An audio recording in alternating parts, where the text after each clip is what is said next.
Bonsoir à tous, bienvenue. Nous sommes jeudi 20 août 2020 dans l'actualité de ce soir. Le Mali sous embargo.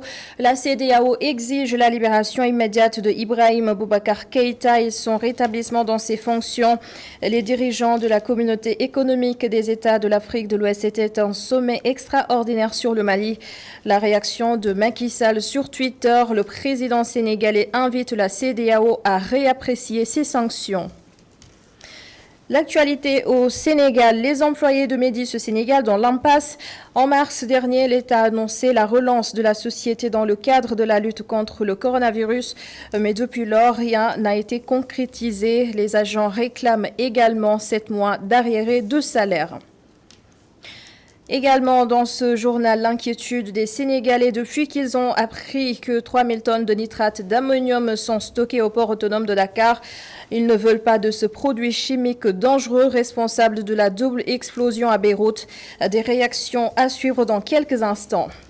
Nous sommes jeudi. Des Échos du Conseil des ministres. Hassan Gueye va rebondir sur le statut de l'artisanat évoqué hier en réunion interministérielle. Il s'est rendu au village artisanal de Soumbédioune où les acteurs se sont prononcés sur la réforme et la modernisation du secteur. Tout de suite le développement.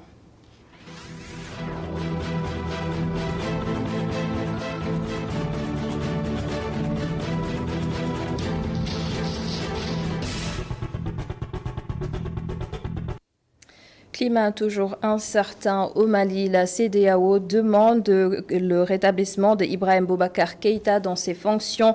L'organisation exige le retour au calme et à une situation institutionnelle normale dans les plus brefs délais. Et je précise que le Mali est actuellement suspendu de tous les organes de décision de la CEDEAO. Cheikh Hassan Affal pour l'essentiel de la conférence, ou plutôt du sommet extraordinaire qui s'est tenu aujourd'hui en visioconférence. Car je ne souhaite qu'aucun sang ne soit versé. Rendre le pouvoir à Ibrahim Boubacar Keïta, voilà l'exigence des dirigeants de la communauté économique des États d'Afrique de l'Ouest. La CEDEAO, qui a annoncé l'envoi prochain d'une délégation de haut niveau à Bamako pour le retour de l'ordre constitutionnel, demande également la libération immédiate d'Ibeka et des officiels maintenus en détention depuis ce mardi. L'organisation refuse toute forme de légitimité au CNSP et demande des sanctions à l'encontre des putschistes et de leurs collaborateurs. Tous les flux et transactions économiques sont aussi stoppés à l'exception des médicaments, du carburant et de l'électricité. Selon la CEDEAO, l'objectif de tout ceci est le retour dans les plus brefs délais au calme et à une situation institutionnelle normale. L'ancien président nigérian Goodluck Jonathan s'est lui rendu disponible pour continuer sa mission de rapprochement de toutes les positions, assure l'organisation. Les militaires, pour la plupart des hauts gradés, avec à leur tête un colonel Assimi Goïta, ont promis d'organiser des élections dans un délai raisonnable. Et sur les réseaux sociaux, Macky Sall a invité la CEDEAO à réapprécier les sanctions contre le Mali pour, dit-il, tenir compte des impératifs humanitaires. Le chef de l'État qui prenait part au sommet extraordinaire appelle à accompagner le Mali par le dialogue pour un retour de l'ordre constitutionnel. Le Sénégal a tout intérêt à ce que le Mali sorte de ce brouillard constitutionnel. Les mots de l'ingénieur polytechnicien Modibo Diop, oui, ses explications sur ITV. Bon, il y a deux impacts. Il y a l'impact sécuritaire d'abord, qui fait que c'est des bandes armées qu'on appelle djihadistes, qui ne sont pas à l'origine de cette rébellion, mais qui sont derrière cette rébellion. Il ne faut jamais l'oublier. Parce que le mouvement Assawad, qui est une rébellion touareg qu'on a connue en 2013, occupe toujours le nord du Mali. Il ne faut pas se tromper. Tout ce qui est Tombouctou, Kidal et Gao est sous le contrôle direct de l'Assawad. L'armée malienne n'a pas de prise là-bas. Heureusement que nous avons l'opération Barkhane avec les Français, qui tiennent un peu cette zone, qui en font une zone de sécurité, malgré que souvent c'est une zone de non-droit. Donc il y a l'aspect sécuritaire entre nous et le Mali qu'il faut gérer pour que ce pays ne soit pas déstabilisé. Parce que s'il est déstabilisé, ils sont à nos frontières. La déstabilisation sera à nos frontières. Et les effets de déflagration peuvent être dangereux. Ça, c'est l'aspect sécuritaire. L'autre problème, c'est l'aspect économique. Vous savez, nous avons de très bonnes relations avec le Mali. Quand nous prenons les exportations du Sénégal, le Mali est notre premier client. Nous exportons les produits pétroliers, l'essence, le gasoil, nous exportons la farine, nous exportons la tomate. Et ça, c'est beaucoup d'industries sénégalaises qui font cela. Donc nous avons intérêt que ce commerce-là puisse continuer. Parce que quand même, la balance sénégalaise, la balance commerciale entre le Sénégal et le Mali est excédentaire côté sénégalais. Donc ce commerce, on a besoin de pouvoir le poursuivre, mais on ne peut pas le poursuivre quand on est en cas d'instabilité. Donc le Sénégal a tout intérêt pour ces deux raisons-là, que ce qui se passe au Mali l'intéresse et qui participe à la stabilisation de ce pays. Autre chose, au moins 285 000 élèves ont entamé l'examen du certificat de fin d'études élémentaires dans tout le Sénégal. Pour cette première journée d'évaluation, un important dispositif sanitaire a été mis en place. La pandémie s'est également invitée dans les sujets illustrations dans ce reportage de Pape Ibrahim Ndjaye. Des enseignants très concentrés sur leurs tâches, des élèves sur les sujets. Dans ce centre d'examen au Collège Sacré-Cœur de Dakar, les candidats au certificat de fin d'études élémentaires passent les épreuves sur fond de coronavirus. Donc l'examen a démarré depuis 8h05. Donc on a essayé aussi de respecter les règles de distanciation sociale édictées par les autorités depuis le portail. Donc les élèves étaient soumis au thermoflash. Et après, arrivés dans la cour, ils ont rejoint les salles de classe. Et donc, comme vous avez vu, là-bas, dans les salles de classe, on a essayé de respecter aussi la distanciation sociale. Maintenant, je peux dire qu'on n'a pas de problème. On a quelques absents. Donc, sur 348 candidats, on n'a que trois absents. Le respect du protocole sanitaire est au cœur du déroulement des examens et le contexte actuel a été bien pris en compte dans le choix des sujets. Effectivement, pour les thématiques, par exemple en LC, langue et communication compétences, il y a une épreuve qui parle un peu de la reprise des cours après le confinement. Donc là-bas, je pense que ça tombe bien avec le contexte. Et ensuite, je pense que aussi les épreuves, peut-être les élèves vont juger eux-mêmes. Moi, je suis mal placé de juger à la place des élèves. Est-ce que les épreuves sont abordables ou non? Mais ce que j'ai vu, je pense que vraiment ça doit être à la portée des élèves. Pour cette année, les candidats et candidates sont sur deux fronts, décrocher le premier parchemin et se protéger contre le virus. Pour la compétence, on nous a donné le thème sur la reprise des cours après le confinement. C'est pas trop difficile, c'est un peu difficile avec la chaleur. Est-ce que c'est difficile pour vous de faire les épreuves tout en portant un masque par exemple et essayer de respecter les autres gestes barrières? C'est un peu difficile, mais on essaie de respecter les gestes barrières. Les candidats absents, parmi les 250 000, auront une autre opportunité. Une session de remplacement est prévue à partir du 15 octobre prochain, a annoncé le ministère de l'Éducation nationale. Pape Ibrahim Ndjaye, les épreuves se sont également bien déroulées à Kolda. Les autorités locales ont fait le tour des différents centres d'examen pour évaluer cette première journée. Leurs impressions dans cette correspondance de Seydou Diatta. Le ciel a été clément, contrairement à ses habitudes matinales ces derniers jours. Et cette fermeture momentanée des vannes a permis aux candidats de se présenter sans difficultés aucune à l'examen du CFE et de l'entrée en 6e sur l'ensemble du territoire départemental. La traditionnelle visite des autorités administratives, académiques et politiques au niveau des différents centres de la commune a permis d'évaluer le niveau de satisfaction. Au terme de la visite, il y a lieu de noter que le démarrage est effectif dans l'ensemble des établissements visités, car sur un total de 407 candidats inscrits au niveau de ces trois établissements, pratiquement les 392 sont venus et ont démarré l'examen. C'est un sentiment de satisfaction, vu qu'au niveau des centres que nous avons visités, il y a un taux de présence très important, 96% des candidats sont présents. Et du point de vue également des commissions d'examen, des membres des commissions d'examen, il n'y a pas eu beaucoup d'absents. Comme à l'accoutumée, les candidats en provenance de la République de Guinée-Bissau voisine ont eux aussi effectué le déplacement. Mais le respect du protocole sanitaire et l'état chaotique de la route ont transformé leur voyage en un véritable parcours de combattants. Ce n'a pas été facile. Parce que bon, avant de quitter, il fallait faire des tests. On a fait le test le 17. Alors le résultat devrait sortir le 18 à 16h et nous devrions quitter le 18. Mais malheureusement, c'est sorti à 18h. Le 18 à 18h. Alors finalement, le ministre nous a autorisé l'autorisation de sortir le 19. On a quitté à partir de 11h. Et c'était dans des mauvaises conditions avec l'état de la route. Et finalement, on est arrivé ici à 22h. Mais malgré l'état de la route, les gosses ici sont sentis un peu fatigués.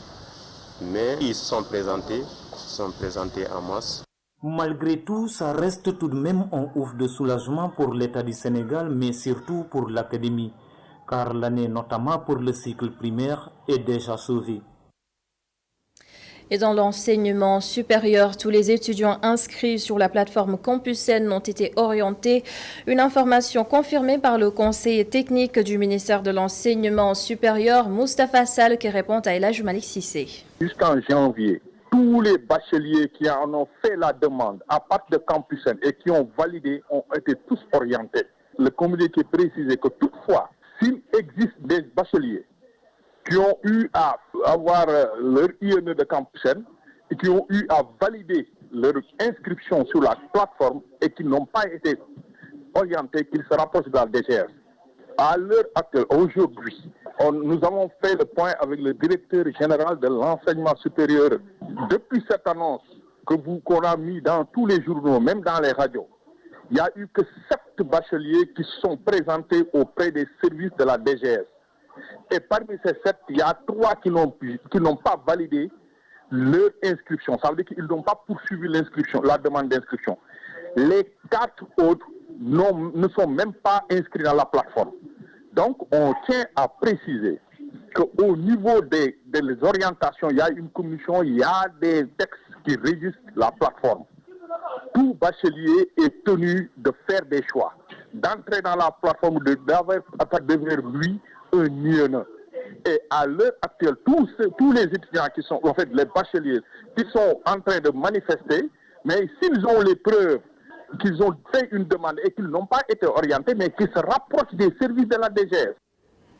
Et je l'annonçais en titre il y a presque 5 mois, l'État du Sénégal a annoncé la relance de l'industrie pharmaceutique Médis Sénégal. Mais il semblerait qu'aucune action n'a été posée jusque-là. Le personnel de Médis Sénégal invite alors Macky Sall à prendre ses responsabilités. Ce même personnel réclame également 7 mois d'arriérés de salaire. Le délégué du personnel, Alioune Diallo, était l'invité de Kienoas Kanui sur ITV. Le voici avec Malick Cissé. Le blocage, pour moi, se trouve au niveau des Tunisiens, de Médis. Donc je pense qu'à un moment, il faudrait que l'État prenne ses responsabilités parce que la population sénégalaise est en train de souffrir avec les ruptures de médicaments. Donc un médicament comme le paracétamol que tu as acheté à 100 francs au niveau de l'officine, aujourd'hui tu as ça à 900 francs. Donc ça, c'est un impact direct sur la population sénégalaise. Il y a également 350 pères de famille qui sont dans le désarroi, qui sont dans des difficultés. Donc la plupart sont chassés de leur maison par manque de paiement de leur location. Donc il y a des enfants qui devaient faire l'entrée en 6e, qui vont faire le baccalauréat et le brevet. En fait, ils sont chassés également de leurs écoles. Pour une sortie de crise, donc, il faudrait qu'on nous paye nos mois de salaire parce qu'ils nous doivent 7 mois de salaire et en fait la justice sénégalaise a déjà tranché. Donc nous était en fait la grève des greffiers. Donc aujourd'hui, on serait rentré dans nos fonds, quoi. Donc il faut qu'on nous paye nos 7 mois de salaire. Donc il faudrait également qu'on retrouve également en fait nos prises en charge médicales. Donc quand tu as un enfant qui est malade, donc que tu puisses en fait avoir une prise en charge. Pas encore d'issue dans le conflit qui oppose la Sénélec à Akili. Ce bras de fer ne sert absolument à rien aux yeux du secrétaire général du syndicat autonome des travailleurs de l'électricité. Souleymane Souaré invite la Sénélec à agir pour l'intérêt public. Nous l'écoutons, des propos recueillis par Adam Assar. Tous ceux qui seront appelés à servir la Sénélec doivent avoir à l'esprit qu'ils sont en train de servir le Sénégal. Et à partir de ce moment-là, tous les actes qu'ils posent doivent être mesurés parce qu'ils ont des conséquences juridiques et financières. Et in fine, au finish, c'est les contribuables sénégalais qui vont payer la note. Parce que aujourd'hui, l'ARMP s'est prononcé sur cette question. Il a donné tous les arguments juridiques qui ont concouru à la confection de ce contrat. Malheureusement, la réaction des autorités de Sénélec aujourd'hui montre un tout petit peu leur irresponsabilité. Parce que, de peur d'être rattrapé justement par ce rapport de l'ARMP, on s'est empressé de résilier le contrat. Comme si on pouvait simplement, de façon unilatérale, mettre fin à un contrat qu'on a dûment signé et qui court jusqu'à aujourd'hui. Donc tous les actes posés doivent être mesurés. Les responsables, demain, doivent être poursuivis parce que ce qui découlera aujourd'hui comme conséquence sur le plan financier devra être supporté par ceux-là qui ont fait en sorte qu'aujourd'hui, qu'on se retrouve dans cette situation-là. Et nous en parlions en début de semaine, 3000 tonnes de nitrate d'ammonium stockées au port autonome de Dakar. Et je vous rappelle que cette substance chimique a complètement ravagé le port de Beyrouth au Liban il y a quelques semaines. Une double explosion qui a fait 177 morts et plus de 6000 blessés. L'inquiétude s'installe chez les Sénégalais, ceux qui habitent aux alentours du port encore plus. Ils se sont confiés à Adam Assar et Seydina Meng. 3050 tonnes de nitrate d'ammonium stockées au port autonome de Dakar. Une information qui ne laisse personne indifférent suite au malheur accident au Liban. Nous sommes au môle 1. Ici, la peur pèse sur tout le monde. On a vraiment peur parce que ce produit est extrêmement dangereux. Pour nous qui sommes au port, vraiment à l'heure là, on ne dort pas. Anne-Françoise Colli est restauratrice. Elle ne comprend pas pourquoi un produit aussi dangereux soit stocké dans un lieu aussi fréquenté. On a déjà vu ce qui s'est déroulé au Liban. Moi, je ne comprends pas pourquoi en fait, ce produit a été stocké ici, vu qu'il est très dangereux. En plus, nous qui y travaillons, nous risquons franchement de perdre quelque chose surtout avec toutes ces personnes qui sont regroupées au port. C'est vraiment déplorable et franchement, on n'a même pas les mots pour dire ce qu'on ressent vraiment. Ainsi, comme dit l'adage, mieux vaut prévenir que guérir. Ces personnes appellent les autorités à prendre leurs responsabilités.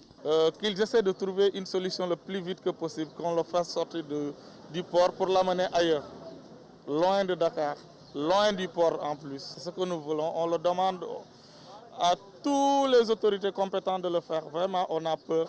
On voudrait que le président lui-même s'en charge personnellement parce que c'est une affaire très délicate. Le nitrate d'ammonium, un produit chimique très dangereux, est à l'origine de l'explosion qui a causé la mort d'une centaine de personnes au port de Beyrouth, au Liban.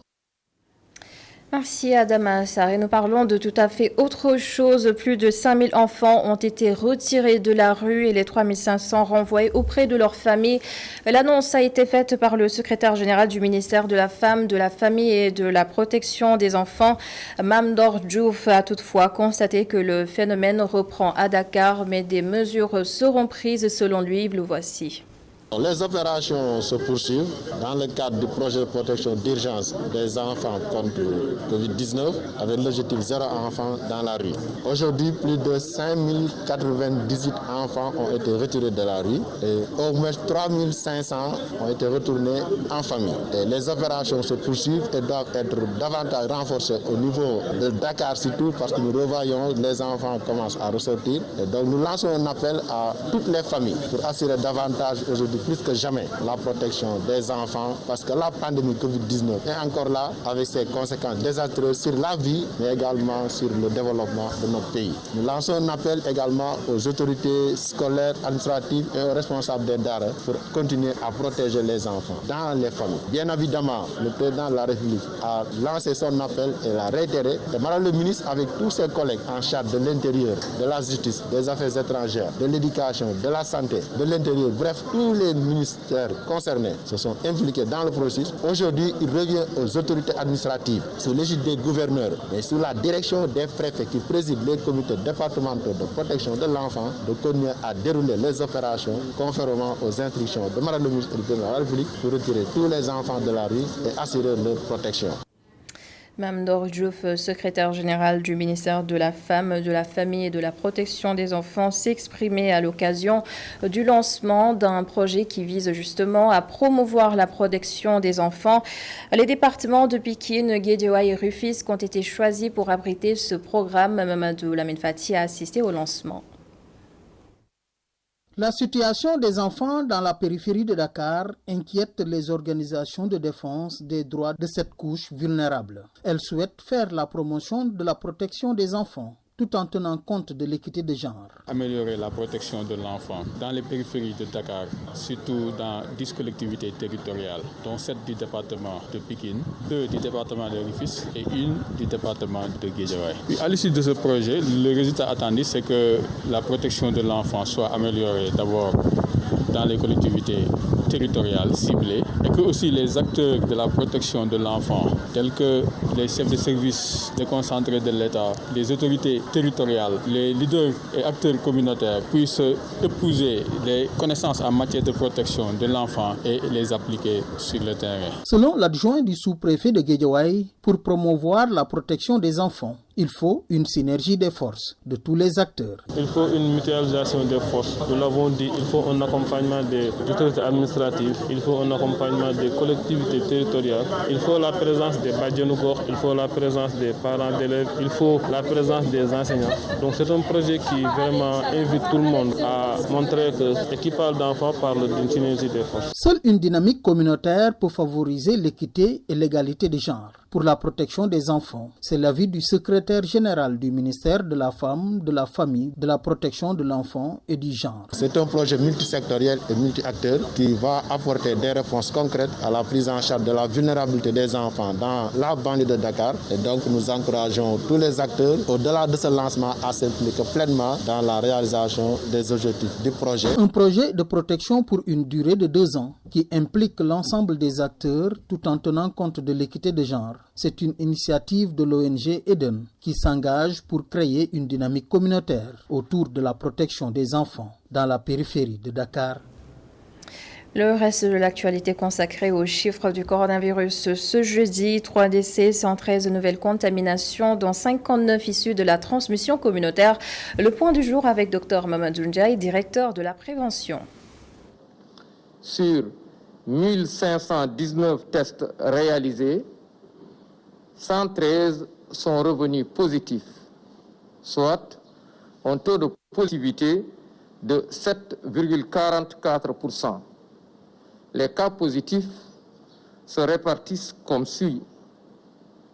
53 cas contacts suivis par nos services, un cas importé enregistré au niveau de l'aéroport international Blaise Diagne de Diass et 59 cas issus de la transmission communautaire répartis entre les quartiers ou communes suivants. Thiès en a 5, Ziguinchor en a 5, Saint-Louis en a 4, Mbao en a 3, Tivaouane 3, Ouakam 3, Les Almadies 2, Guédiawaye 2, Kédougou 2, Keur Massar 2, Kolda 2, Mbour 2, Rufisque 2, Sacré-Cœur 2, Bourguiba 1, Cité Fadia 1, Cité Keur Gorgui 1, Diamniadio, Cité Fadia 1, Cité Keur Gorgui 1, Diamniadio 1, Diourbel 1, Fann Résidence 1, Fatick 1, Joal 1, Kaolack 1, Liberté 6 1, Ouagouñaay 1, Ouest Foire 1, Parcelles Assainies 1, Pikine 1, Pout 1, Richard Toll 1, Saraya 1, Thiadiaye 1, Yarakh 1 et Yoff 1. 173 patients hospitalisés ont été contrôlés négatifs et déclarés guéris. 39 cas graves sont pris en charge dans nos services de réanimation. 3 décès ont été enregistrés ce mercredi 19 août 2020. L'état des autres patients hospitalisés est jugé stable.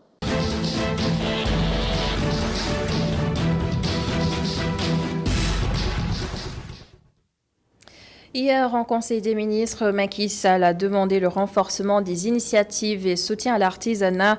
La réforme et la modernisation des chambres de métiers a également été évoquée. Un reportage et réaction au village artisanal de Soumbédioune dans les échos du Conseil des ministres avec Hassan Gueye. Sur la corniche ouest, en bordure de mer, le village artisanal, comme qui dirait, s'est noyé dans une quasi-indifférence générale. Il n'est plus à même de pousser ses pions. L'œuvre iconoclaste du temps et la résignation collective lui ont porté des coups dont il ne se relèvera peut-être pas. Grandeur et décrépitude, la vitrine s'est craquelée, le tableau n'a plus rien d'idyllique, on est loin de l'âge d'or. 59 ans après son inauguration par le président du Conseil Mamadou Dia, les rides au visage sont un pincement au cœur pour les 1700 artisans qui ont encore l'énergie du désespoir. Nous y avons donc fait un tour à la suite de l'instruction donnée par le président de la République pour le renforcement des initiatives et des soutiens aux artisans sur fond de modernisation et de réforme des chambres de métiers du Sénégal. Réformer les chambres de métiers, ça, vraiment, on devait le faire longtemps. Et en plus, les chambres de métiers n'ont rien. Ils n'ont rien. Il n'y a pas de finances avec eux. Ils ne peuvent rien faire.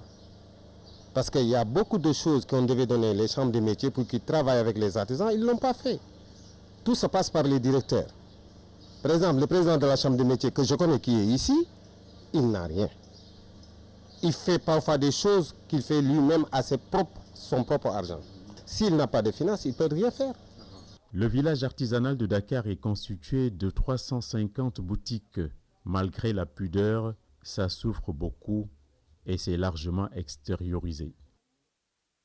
Bijouterie, maroquinerie, sculpture, couture, aucune catégorie professionnelle n'est immunisée. La clientèle, d'ordinaire étrangère, s'est quasiment volatilisée. La pandémie a porté un sacré coup, si bien que les fonds Covid, 35 milliards sont prévus pour les artisans du Sénégal. Victorine attend l'oseille qui doit arriver très vite selon elle, ainsi que le réclament tous ceux du village. Un autre infortuné dans la partie sculpture sait déjà ce qu'il va avoir. Depuis la Covid, par exemple, on n'a pas vu un soutien. Bon, ces jours-là, on entend pour nous aider, mais jusqu'à présent, on n'a rien vu. On nous a dit que chaque personne va recevoir 150 000. Non, ce n'est pas suffisant. Vraiment, si on dit la vérité, ce n'est pas suffisant. Et actuellement, on ne voit personne. Il n'y a pas de tourisme. Aussi, encore la vétusté du village. Et ce n'est pas très bien organisé. Et aussi, nous sommes écartelés entre deux ministères, le ministère de l'Artisanat et du Tourisme. Et nous sommes régis par la Chambre des métiers. Et la Chambre des métiers ne parle qu'avec le ministre de l'Artisanat.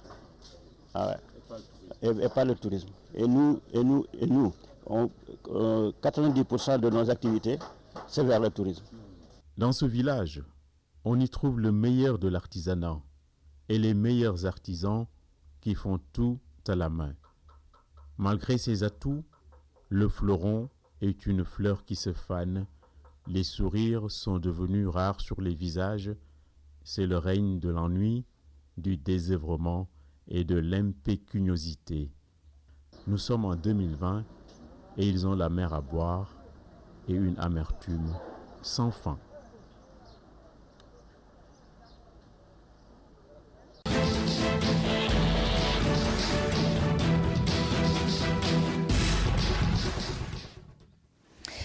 Hassan Gueye, d'autres échos du Conseil des ministres jeudi prochain. Fin de ce journal. Merci de l'avoir suivi. Merci à toute l'équipe de la régie. Dans un instant, la suite de la Total Bloc d'information avec Khalifa Djarate à 21h45. Votre émission Tiambar Sidine avec Imam Kanté.